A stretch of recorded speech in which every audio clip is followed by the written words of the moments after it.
Now, the greatest radio shows of all time.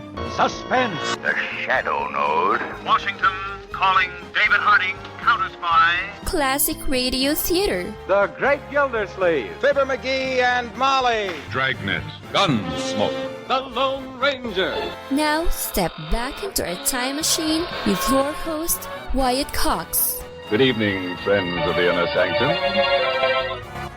Sydney Greenstreet, starring in the final episode of the New Adventures of Nero-Wolfe from 71 years ago, April 27th, 1951, and the case of Room 304. And we thank you for tuning in on this Wednesday, and you know what that means. This is the 117th day of the year. We have 248 days remaining until we get to 2023. Britain's Parliament passed the Tea Act on this date in 1773, designed to save the British East Indian Company by granting it a monopoly on the North American tea trade. U.S. Marines and Burbs attacked the Tripolitan city of Derna on this date in 1805. That's where the shores of Tripoli came from in the Marine hymn. It was Babe Ruth Day across the country on this date in 1947 at Yankee Stadium. The Bambino, who was dying of cancer, spoke for the last time to his fans. Thank you very much, ladies and gentlemen. You know how bad my voice sounds. Well, it feels just as bad. You know this baseball game of ours comes up from the youth. The only real game, I think, in the world, baseball. You gotta start from way down the bottom when you're 6 or 7 years of age. You gotta let it grow up with you. And if you're successful and you try hard enough, you're bound to come out on top, just like these boys have come to the top now. Thank you. Give away, sir.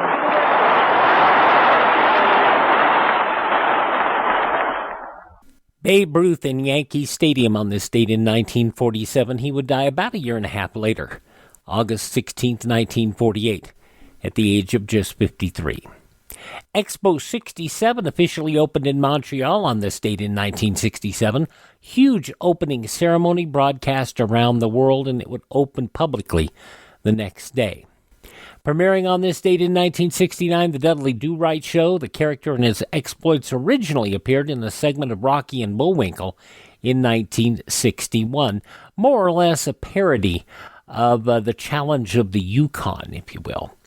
10,000 marched in Washington on this date in 1974, calling for the impeachment of President Nixon. The first Democratic general election in South Africa on this date in 1994, in which black citizens could vote. In 2018, the Panmunjom Declaration signed, declaring the end of the Korean conflict. Passing away on this date in history back in 1965, Edward R. Murrow. This is London. At the moment, everything is quiet. Off to my left, far away in the distance, I can see just that faint, red, angry snap of anti-aircraft bursts against this steel blue sky. Now you'll hear two bursts a little nearer in a moment. There they are. Ironically, one of Edward R. Murrow's prime initial investigations as an investigative journalist would be one that killed him. Edward R. Murrow passing away of lung cancer on this date in 1965. He was one of the first people to make the link between smoking and lung cancer. Also passing away on this date, CIA Director William Colby, trumpeter Al Hurt, Vicki Sue Robinson still turning the beat around, and a breakthrough television wrestler even before the Gorgeous George era, Vern Gagne, passing away on this date in history. This is the birth date of inventor Samuel F.B. Morse, President Ulysses S. Grant, the creator of Woody Woodpecker, Walter Lands, actor Jack Klugman, civil rights activist, wife of Martin Luther King, Coretta Scott King, Casey Kasem, Sandy Dennis, the actress, Judy Carn, the Sock It To Me girl on Laugh-In, and the father of Cuba Gooding Jr., Cuba Gooding Sr. The B-52's Kate Pearson is 74 years old today. Kiss's Ace Frehley is 71. Shayna Easton still taking the morning train at 63.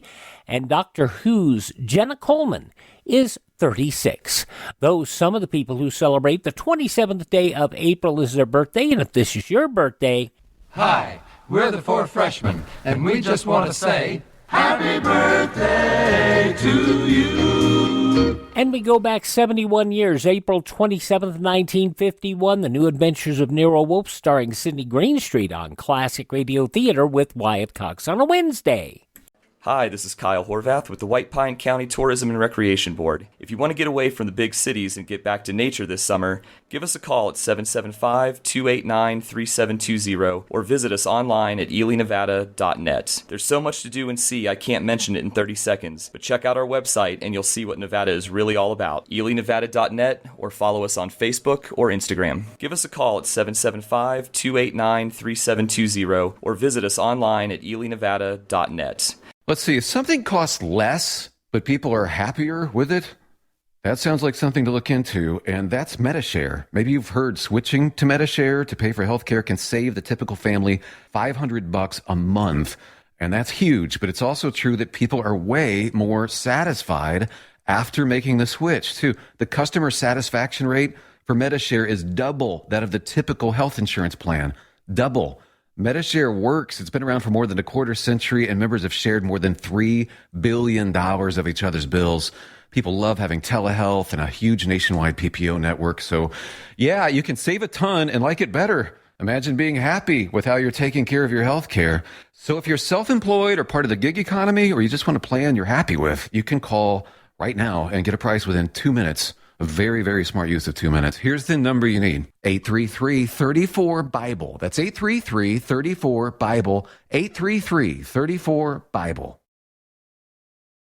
Now on Classic Radio Theater with Wyatt Cox, The New Adventures of Nero-Wolfe, starring Sydney Greenstreet, the final episode from April 27th, 1951, 71 years ago today. Ladies and gentlemen, the ringing of that phone bell brings you mystery, adventure. Nero-Wolfe's office, Archie Goodwin speaking. Hello? Is this Mr. Wolfe? If it's for me, I'm not here. Hello? What if it's a case? If it is, tell them no. I will not. Hello? Confound you, Archie. Do as I say. Hello? Hello? Is this Mr. Wolfe's residence? Yes. Is this Mr. Wolfe? Yes, Mr. Wolfe speaking. Oh, I am in very much trouble. Could I see you, please, immediately? Well, now, yes. What kind of trouble, miss? Give me that phone, Archie. No. Hello? Sorry, I had to turn the radio down too loud, you know. Oh, may I see you right away? Well, I'll pay you $1,000 as a retainer fee. Yes, indeed. I'll take the case. Come right over. The address is 601 West 35th Street. I cannot, Mr. Wolfe. I just cannot come there. Well, where do you live? I am staying at the Pole Hotel, room 304, and I... Hello? Boss, that was a shot. Hello? Hello?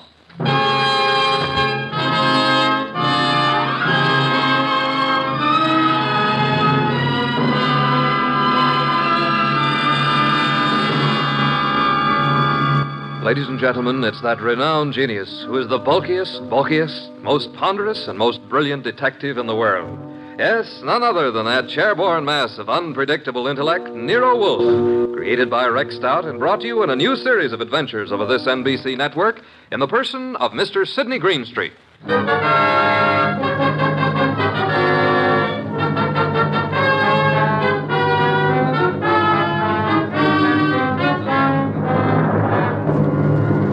We've usually referred to this story as the case of room 304. The girl on the phone had a decided foreign accent. I wasn't quite able to decide what nationality she was, but it sounded like French.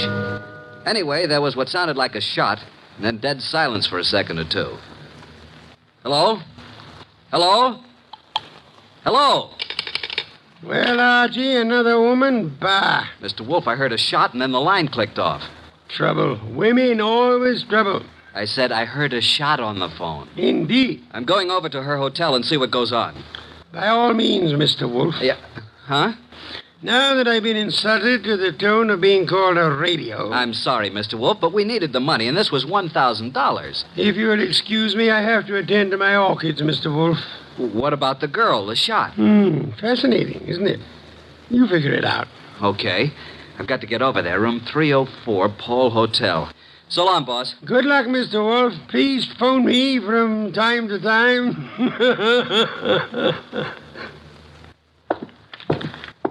301, 302, 304.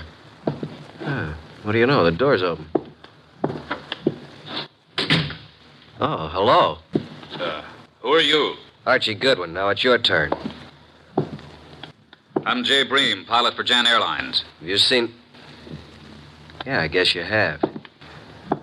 This girl's been shot. Oh, that's all? Yeah, dead. Real dead. What do you know about this? I don't know anything.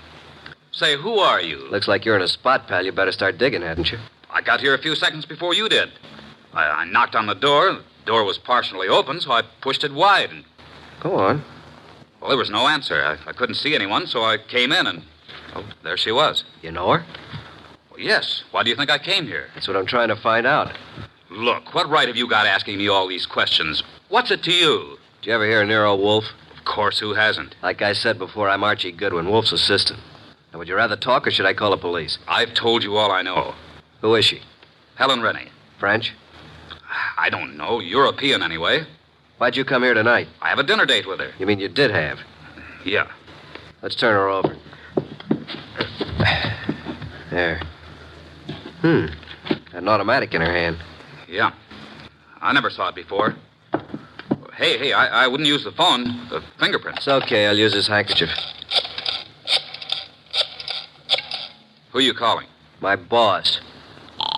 Oh. Nero-Wolfe speaking. Archie, boss.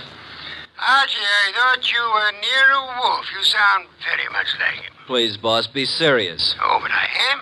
I'm here at the girl's apartment, the one who called me. She's dead. Beautiful? Yes, was very beautiful. She would be. How did it happen? Shot. Neat round hole in her right temple. She's married and looks like she shot herself. When I turned her over, I saw a wedding ring on her finger and a .32 automatic still in her hand. Are you alone? No, a fellow named Jay Bream, a pilot. He was here when I arrived. No one heard the shot? Apparently not. No one showed up yet. Very interesting. What do you do now, Mr. Wolfe? Should I call Inspector Kramer? No, say nothing to anyone. Get over here at once and bring Mr. Breen, the pilot, with you. Goodbye.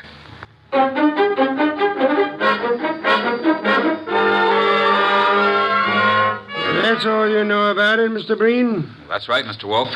Just like I told Mr. Goodwin here. The whole thing sounds... Hey, I just thought of something. Pray tell, Archie. It can't be suicide. Oh, and why not? How can a dead woman hang up a phone? You finally arrived at that, Archie. Amazing.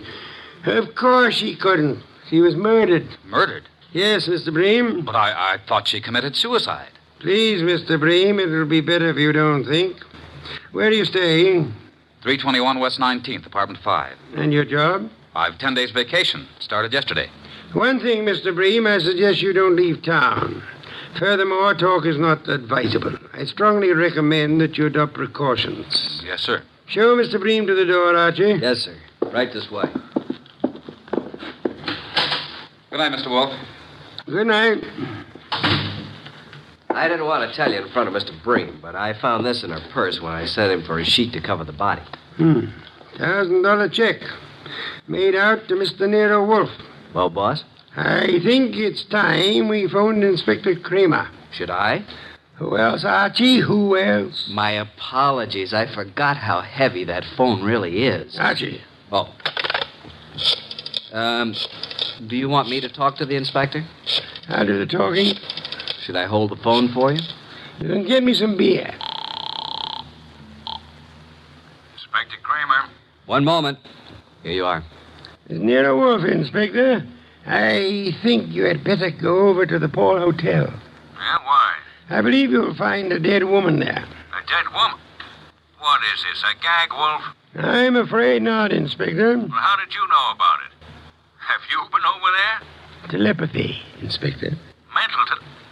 Wolf, I'm too busy today to listen to nonsense. Telepathy. Don't give me that kind of stuff. If I find a body, I'll lock you and Goodwin up. You watch your blood pressure, Inspector? Never mind about my blood pressure. One thing, Inspector. Yeah? Would you hold off the press for the present? Why? What are you holding back, Wolf?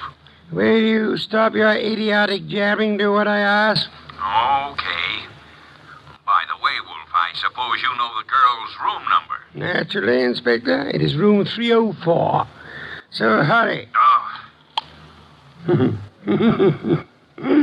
Dear Inspector Crane, he's so fond of me. Archie. Yes, sir? I suggest you call the bank in the morning and find the person who is handling Miss Renee's account. Try to bring all her canceled checks over here. And what if they won't hand them over? Then Kramer will get an order issued to do so. Simple?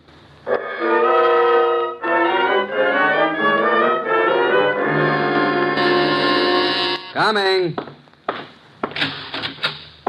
Well, where's Wolf? Where do you think he'd be? In his big chair. Good evening, Inspector. I expected you before this, Inspector. What kept you so long? If I told you I had a flat tire, would you believe me? Now start giving, Wolf. What did you know about the dead girl? Inspector Kramer, do sit down. Relax. Nervous tension is such a deadly thing. Now listen here, Wolf. Would you like some beer? Most soothing, you know. Come on, what's the dope on this case? Fill the inspector in on the details, Archie. I was here talking to the girl over the phone. There was a shot, and then I went over to her hotel and found her the same as you did, dead on the floor. And the phone was placed back on the hook. Come on, Wolf. There's more to this than that. Let's have it. Really, Inspector? Who was she? You don't know? I mean, what do you know about her? Now get this straight, Wolf. Please, Wolf. What's this all about? A girl's been shot. Her name is Helen Rennie. What's the dope? Did you have a ballistics report made on the gun? Well, not in this short time, but I will. How did you make out your report? It was suicide, naturally. But Archie was talking to the girl on the phone at the time she was shot. So she chooses to kill herself talking to your assistant. Why, you big, flat-footed... Inspector, precisely how can a dead girl hang up a phone? Why, she, You see, Inspector, quite impossible. And now I suggest you make out your report murder. Murder? Wolf, tell me, why is it you're always mixed up in these cases? That, Inspector, would be as difficult to answer as it would be to convince Archie of the danger of the female of the species. Oh, what's the use? No one ever answers my questions. I give up. Oh, Inspector, I do hope you will bring the girls' canceled checks tomorrow if they don't turn them over to us. What? The inspector is just going, Archie. Please see him to the door. I'm not helpless. Good night, Inspector. Good night.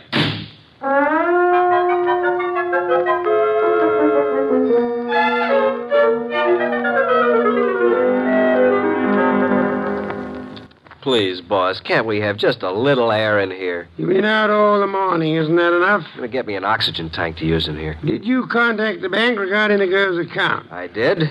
I finally talked to the head of the accounting department. He told me about our personal agent here, Mr. Renfrew. He was handling all our financial affairs. I went to see Renfrew. What did he have to say? Very little. But he seemed very upset when he learned of her death. I didn't tell him how she died. He said Helen Rennie was here buying technical equipment for her government in Europe. Technical equipment? What kind? Laboratory stuff. Did she make any definite purchases? From the Arrow Company here in town, and Mr. Paul Morio is the head man of this Arrow Company. Mr. Renfrew, her agent, gave us quite a bit of an argument about coming over here today, said it was very irregular to show bank statements. But he finally gave in. I didn't need the inspector's help. What time do we have the honor? He said he'd be here at noon. No. You know I'll be busy at that time. Well, I didn't think you'd let... Archie, you never do. Your lunch will keep just this once, Mr. Wolf. Not this once, nor any other time, Archie. You know I have lunch precisely at noon. Not after, not before. Understand? Yeah. I surmise you have the address of the Arrow Lab Supply Company? Yes, sir. You want me to go have a talk with Mr. Morio who runs the place? Sometimes, Archie. Your conclusions are fantastic. I'm leaving. One thing more. And? After you return from your visit with Mr. Morio, would you be so kind as to entertain Mr. Renfrew until after my lunch? And Don't stand there with the door open. Sorry, boss. I'll go out through the coal chute. Do forgive me.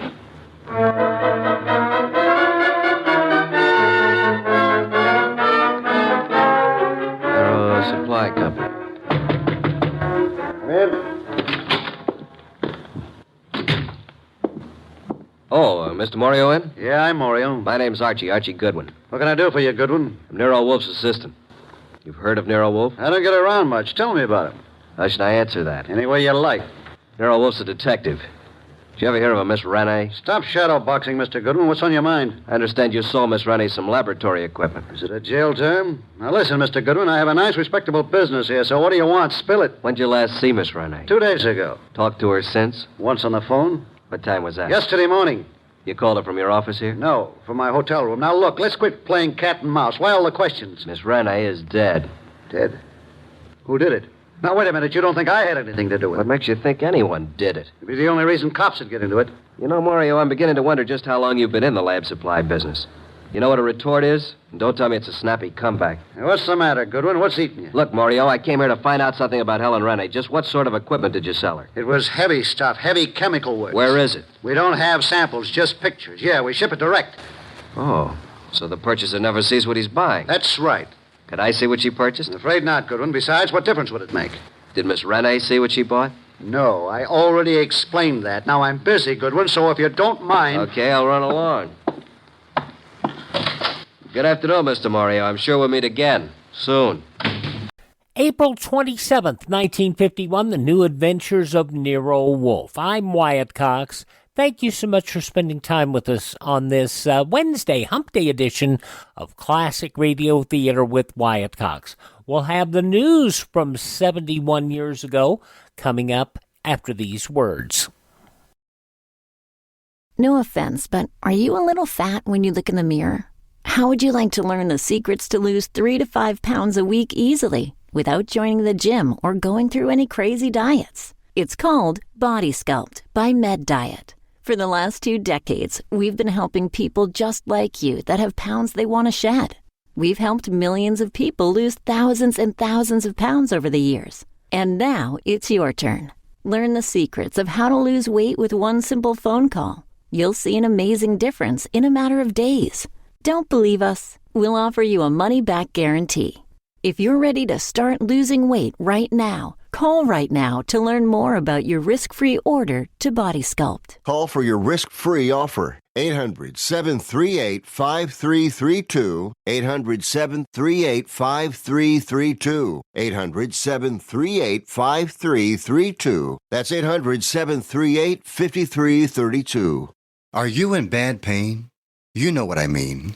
Your knees hurt. Your shoulder hurts. Your elbow and back are constantly killing you. And I'm sure you've tried every pain pill or cream available at the drugstore. Am I right? Well, here's something you haven't tried. Pain Magic. Pain Magic is not available at any drugstore. The only place you can get it is by calling the special toll-free number I'm about to give you. And to make things even better, call right now and find out about our buy one, get one free offer. We're so confident it'll work for you that we offer a free bottle with your purchase. No prescription required. Call now to learn how you can get Pain Magic and get rid of your pain. Remember, your results may vary. 800-492-8164. 800-492-8164. 800-492-8164. That's 800-492-8164.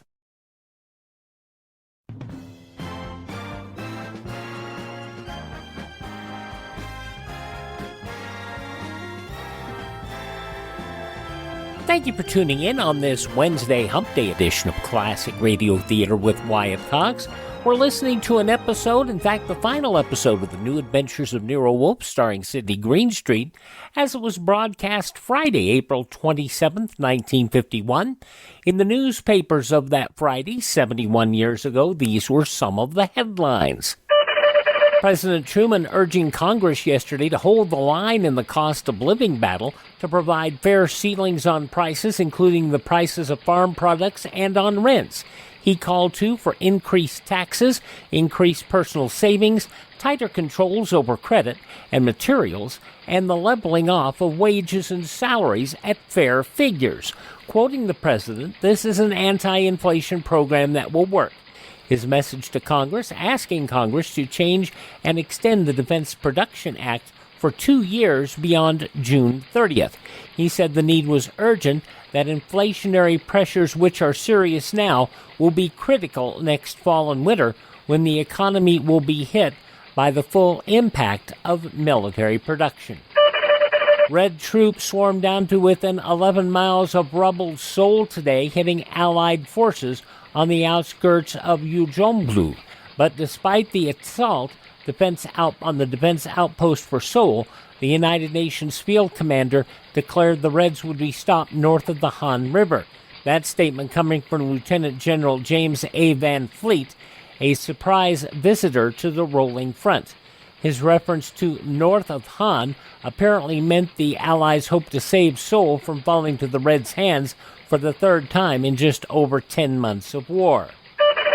Meanwhile, General Douglas MacArthur declared last night the advent of the war with Red China has resulted in a policy vacuum heretofore unknown to war.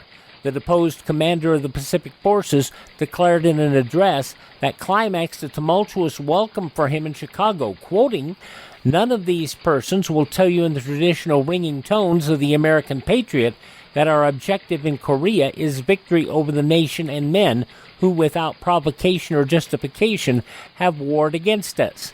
He added the tragedy is that since the advent of the war with Red China, there has been no definition of the political policy which would provide a solution for the new problems created thereby. The fundamental question still remains, what is the policy for Korea?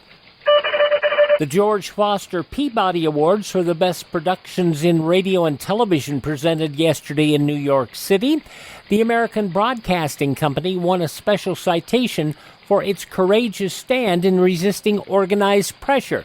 The citation based on the network keeping Gypsy Rose Lee on the air, that despite her listing in the publication Red Channels and a demand by the American Legion that she be removed, the network accepted Miss Lee's denial that she was or ever had been a communist.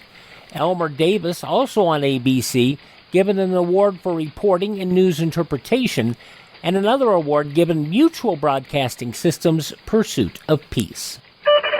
A special parliamentary oil commission voted last night in Iran to set up a 12-man Iranian government board to take immediate control of the British-owned Anglo-Iranian oil company.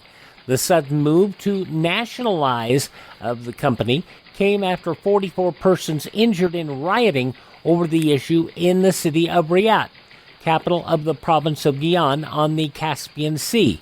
Parliament is expected to meet Saturday or Sunday to act on the commission's proposal. Director of Defense Mobilization Charles E. Wilson warned last night that inflation is wiping out American tanks, planes, and guns more effectively than the communists in Korea, and if unchecked will mean disaster. In a renewal of the nation's defense effort, Wilson spoke optimistically of arms production, saying that in 2 years the nation will have built its armed might to the point that world peace should be assured. But he said somberly that inflation threatens to destroy our economic strength and make the defense program too expensive for us to bear. And those some of the day's top news stories, as reported in the newspapers of Friday, April 27th, 1951, on your radio, The New Adventures of Nero-Wolfe. The conclusion next on this Wednesday Classic Radio Theater with Wyatt Cox. Are you suffering with arthritis or osteoporosis? Do you have diabetes? Did you know that these are just 2 of the hundreds of diseases that have seen improvement with Dr. Wallach's incredible longevity products? You can't get them at a health food store. The only way to get them is to call us at 800-214-0065. That's 800-214-0065. Do you have heart disease, fibromyalgia, or high blood pressure? Do you have a terrible time losing weight? Dr. Wallach can help. He was a veterinarian and cured diseases in animals. He felt that he could do the same for humans, so he became a physician. Over 50 years of research and helping people like you goes into every bottle of Dr. Wallach's amazing discoveries. Do you want to feel better? Learn how to treat the cause of your problem rather than covering up the symptoms with drugs. Call 800-214-0065. That's 800-214-0065. On Thursday's Classic Radio Theater, an episode of radio's outstanding theater of thrills, Suspense, from 65 years ago, April 28th, 1957, Escape to Death, starring Francis Lederer, a Hungarian doctor forced by the communists to kill an escapee. The doctor's scruples present a problem. That'll be on Thursday's Classic Radio Theater, but let's wrap up this Wednesday edition of the New Adventures of Nero-Wolfe, final show of the series, as it was broadcast April 27th, 1951, 71 years ago today.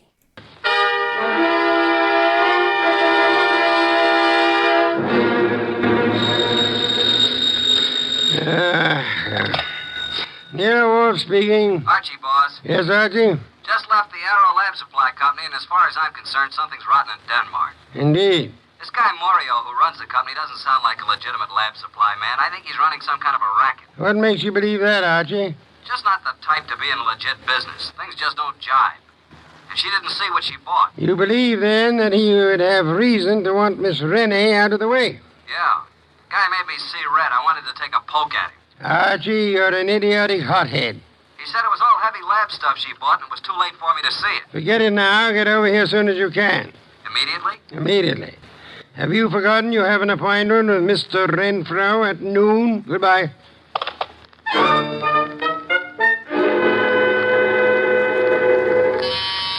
Coming. Hello, Mr. Goodwin. Mr. Renfro. Well, who's this? My goodness, come in. Yes. Come in, my dear.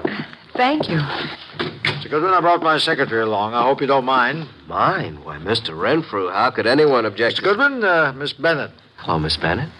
First name? Jean? Do you always use this approach, Mr. Goodwin? Only at noontime, and my name's Archie.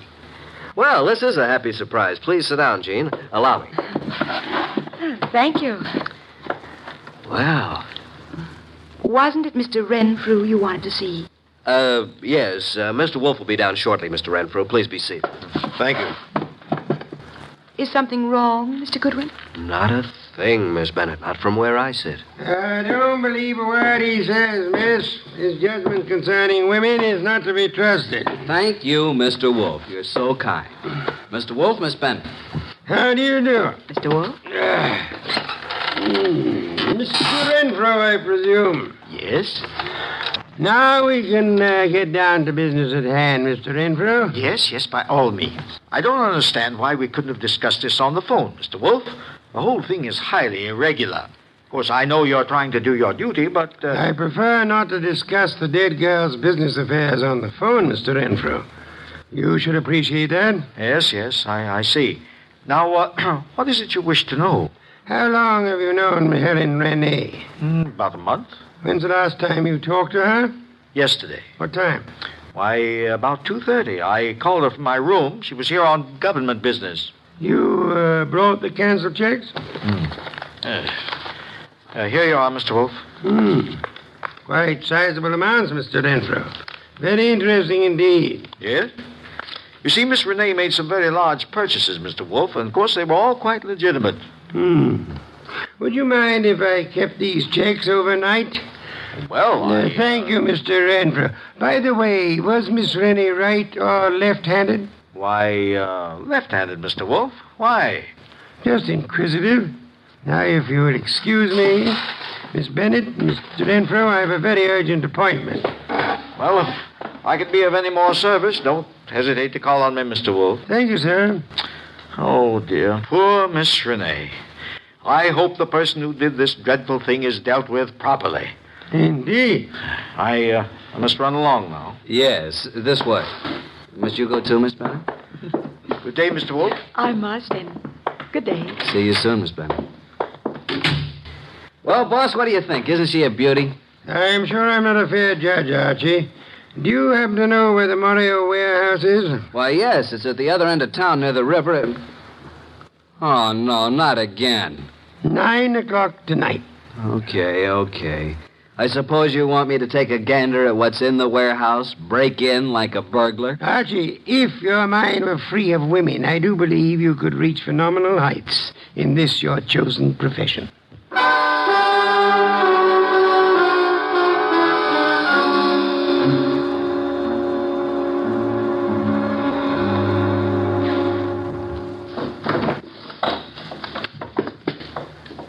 Nothing around here but a bunch of old tubes and glassware.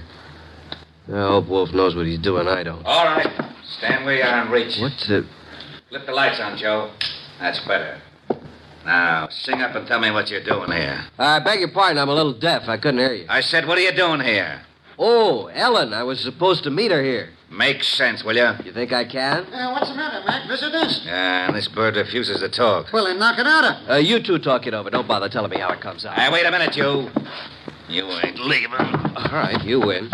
This night is just full of surprises. Ain't it? Let's see what you're toting. Hey, who do you think you're shoving around? Just full of questions, ain't you? You know, someday you're going to end up by getting into trouble. It's illegal to push people around. I guess you better understand. Hey,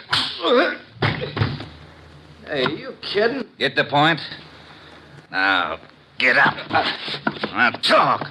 Why, you're still going to play, huh? He's out like a light, Mac. What are you going to do with him? You won't do any more snooping around here. You know something, Mac? You got an awful disposition. I'm actually scared of you. You're that mean. Yeah. Now, dump him outside.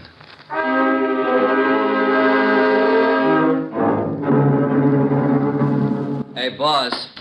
It's me, Archie, remember? Archie, these interruptions are detestable. Can't you see I'm busy? Is that you, Archie? I've been busy too, boss. Look at my face. I had an accident. From your appearance, I'd say that someone else had been busier.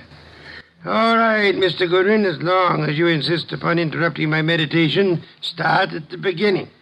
Mr. Wolfe, I arrived at the warehouse. I went inside. I saw a lot of packing cases and a bunch of old glassware, worn-out junk. 2 men jumped me. I came to lying in the alley. I staggered to a cab and made it home. End of story. Archie, your repertoire of words is most astonishing. And your description of Morio's warehouse is without doubt most enlightening. I thought you'd like it. And now, Archie, I suggest you get Fritz to give you a piece of beefsteak for that eye of yours. And after that? I've arranged a gathering for 5 o'clock tomorrow afternoon. Then I shall repair to my bed to suffer in silence. You should be more careful on these nefarious expeditions. You might get hurt sometime. Yes, I've been a careless fellow, Mr. Wolfe. Good night. Good night, Archie. Pleasant dreams.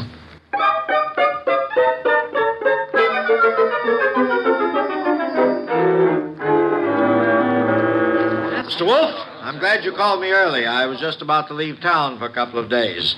What is this conference about? Not at this time, sir, if you please. I'm glad you could come along, Miss Bennett. I'll be happy to assist in any way I can, Mr. Goodwin. Archie? Right. Well, good evening, Mr. Morio. I knew we'd meet again. It's no fault of mine, Goodwin. Please come in. Come in, Mr. Morio. You don't want to keep the rest of the guests waiting. What do you want with me? What do I want? Nothing. Mr. Wolfe, this is Mr. Morio. Sit down, sir. Take the red leather chair. For special guests, Mr. Morio. Yeah? Now, gentlemen, you're probably wondering why I asked you here. Naturally, you know it has to do with the death of Helen Renee. Mr. Morio, I understand you and Miss Renee had some business transactions that involved quite a sum. That she purchased laboratory equipment. That's right. Archie told me that your warehouse contained nothing but second-hand junk. It was a shame, Mr. Morio, that this shipment was delayed by a shipping shortage. Otherwise, you might have gotten away with it. Is this why you called me over here? It is immaterial to the case at hand. Actually, I'm only interested in Helen Renee's murder. Hey, wait a minute. You don't think I did it? Didn't you? No. Mr. Wolfe, I admit everything you said about the equipment. But I've had no part in any murder. I see. Mr. Breeden, you're a pilot of Wallflower. If you had shot the girl and wanted it to look like suicide, in which hand would you put the gun? Why, her right hand. Indeed. Where did you first meet Miss Renee? Boarding the plane at Orly Field, Europe. Mm-hmm. Mr. Renfrew. Now, look here, Wolfe. This has gone too far. I won't be put through any third degree. If you'll excuse me, I have to get to the disc. Sit down, Renfrew. Well, I... Mr. Renfrew, I'm astonished that anyone would be as amateurish as they were in this case. I don't understand. Could it be that you killed Miss Renee and attempted to make it look like suicide because she was about to tell me that through forgeries, her bank account was $50,000 short? Well, what reason would I have to kill her? You told me yourself you phoned Miss Renee from your hotel the day she died. Yet there was no outgoing calls charged to your account. No, this is nonsense. Ridiculous. She suddenly became suspicious of you. And you are probably the only person here who knew that she was left-handed. Well, what does that have to do with it? She was shot through the right temple, Mr. Renfrew, while talking on the telephone. With a gun in her left hand, wouldn't it be awkward for her to twist her arm around her face and shoot herself? In your excitement, you forgot you had shot her in the right temple. And what else do you know, Mr. Wolfe? That you once worked in Europe where you met Miss Renee, arranged to represent her in this country. Only you would know how much she had in the account here. I've heard enough of this nonsense. Yesterday, you made a statement. Quote, I hope whoever did this dreadful thing is dealt with properly. Only the police and Archie and I knew Miss Renee had not died naturally. How did you know that? Unless you are the murderer. Don't make a move, any of you. I was forced to eliminate her. She accidentally learned about the shortage, and she became most unreasonable about it. Phoned you about it. Oh, dear me. So utterly weary of these melodramatics. Put up that gun. I've spent 15 years sweating, trying to get enough money to live the way that I want. And now I have it, and neither you nor anybody is going to take it away from me. I'll kill anyone who tries to follow me out of this house. Oh, no, Mr. Wolfe, stand back. Mr. Renfrew, don't, please. I will take that gun from you and... Stop it, Renfrew. What the... Well, Inspector, you certainly arrived at the proper time, even if you are late. What do you mean late? I've been standing out there listening to Renfrew for 5 minutes. Boy, that's too close. Glad he missed you, Inspector. Well, good night, Mr. Wolfe. Not so fast, Mr. Morio. I suggest you hold Mr. Morio here for swindling Miss Rennie and her government. And, Archie. Yes, sir? Do you know how to care for a person who has fainted? I certainly do. Then look behind you. Your pretty Miss Bennett has collapsed.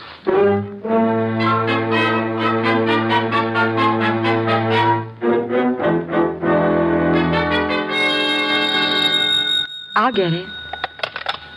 Hello? Is this Miss Jean Bennett? Yes? Is Archie Goodwin there? Well, yes. Just a minute. It's for you, Archie. For me? Mm-hmm. No one knows I'm here. Hello? I thought I'd find you there, Archie. How'd you know I was here? I figured that by the skill you expressed on reviving a patient from a deep faint. Archie, on the way home, I want you to stop by the delicatessen and pick up the following things. Ham, beer, cheese, olives. My boss. How do you know you were here? Pure deduction. That's why he's called the world's greatest detective. Oh, really? Come here. Yes. Archie, you shouldn't have... Bananas, box of grapes. Archie. Archie, you listening to me? Oh, well, guess you didn't hear a word of it. Good night, Archie.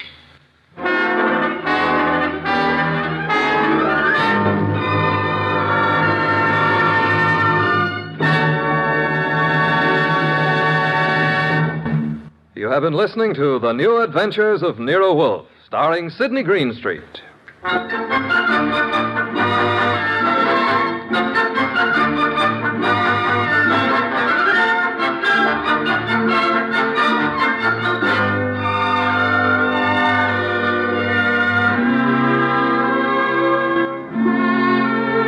Tonight's transcribed story by Virgil Reimer was based on the characters created by Rex Stout. This is an Edwin Fadiman production, produced and directed by J. Donald Wilson. In the cast were Harry Bartell as Archie Goodwin, and Lucille Alex, Val Brown, Bill Johnstone, Hal Gerard, Betty Lou Gerson, Vic Rodman, and Ed Bailey. This is Don Stanley speaking. And the final episode of The New Adventures of Nero-Wolfe, starring Sydney Greenstreet, from April 27th, 1951, 71 years ago today. Please thank this radio station and support their advertisers. It is their kindness and courtesy that allows us to be with you each and every Wednesday when we're here. Also, if you miss a day on this station, you do not have to miss a single show. You can find all of our programs available on demand by searching Classic Radio Theater with Wyatt Cox on iHeartRadio, Spotify, Spreaker, TuneIn, Apple Podcasts, Google Podcast, Amazon, or Facebook. Classic Radio Theater with Wyatt Cox, or at my webpage, classicradio.stream. Have yourself a great Wednesday. It's all downhill from here. Tell all your friends the great radio shows are right here at this spot on the dial. Classic Radio Theater with Wyatt Cox on your favorite radio station.